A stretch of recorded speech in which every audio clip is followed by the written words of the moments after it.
Welcome back to another Battlefront update. As expected, today we received the community transmission for Obi-Wan Kenobi, whom together with Geonosis is arriving to Battlefront 2 on November 28.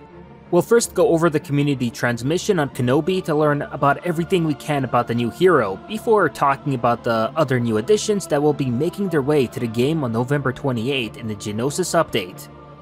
So, Obi-Wan Kenobi, what really can there be said about him?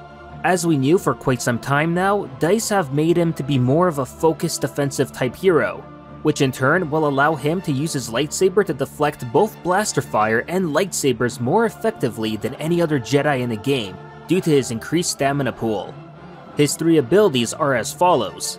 The first one is called All Out Push, where Kenobi will unleash a powerful forced blast in an area directly in front of him, damaging and sending his opponents tumbling backwards.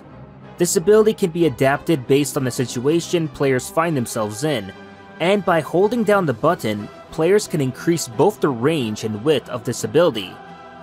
The next one is Defensive Rush, which will see Kenobi rush forward, swinging his lightsaber, deflecting any attacks and damaging enemies in front of him.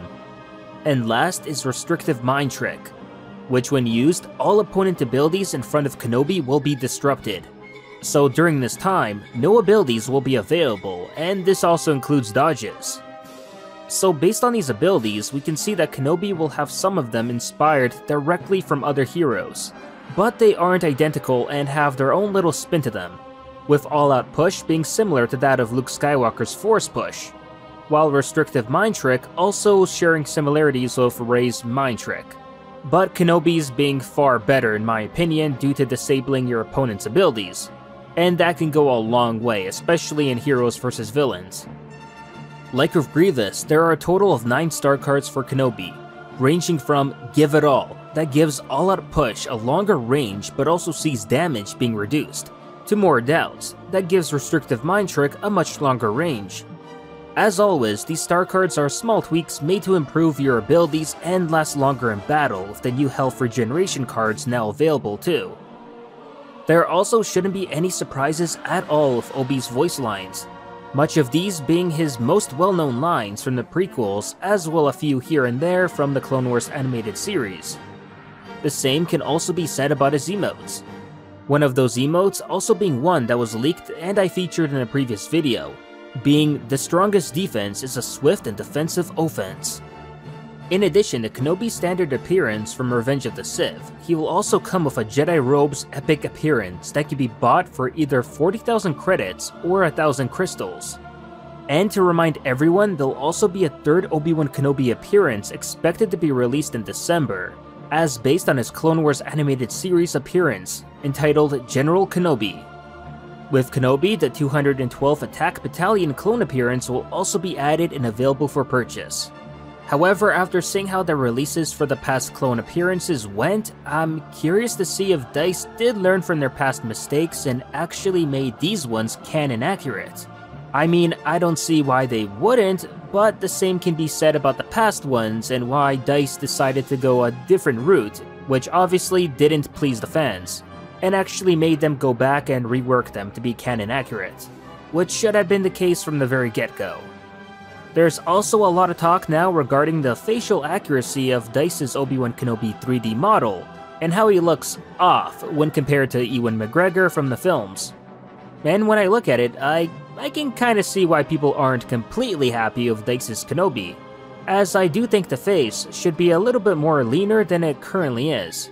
But seeing as DICE did do facial improvements over time to both Chewbacca and Leia after the game's release, it's possible that they may go back and tweak him as well later on.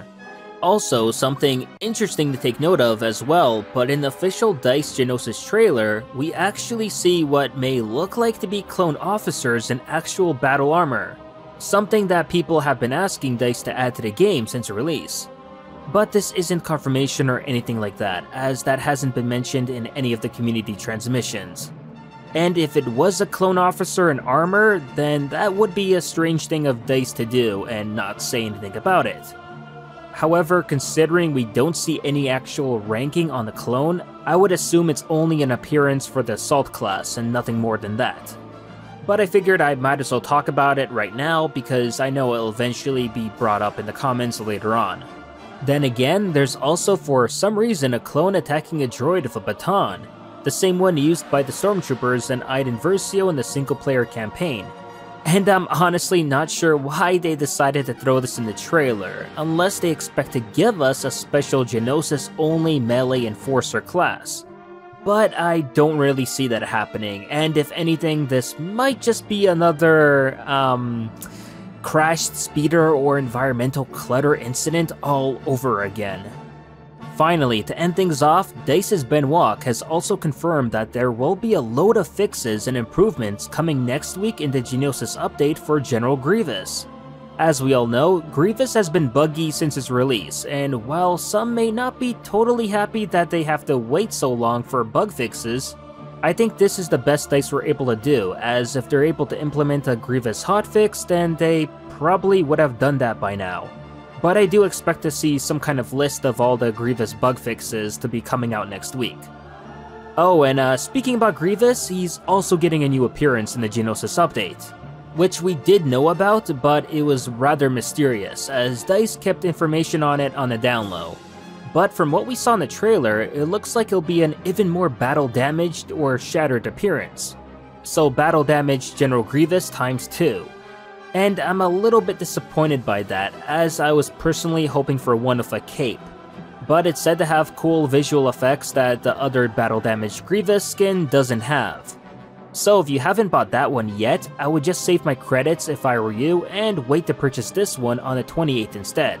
I mean, if you're gonna have a battle-damaged Grievous, you might as well have the better-looking one, right? But that'll do it for this Battlefront update. As always, if you enjoyed this video, please like it, share it, and subscribe to the channel to not only support it, but keep up with Star Wars news, gaming, and canon lore released every week. And consider following me on Twitter and Facebook to never miss out on the latest Star Wars related content. Thanks for watching, and may the Force be with you.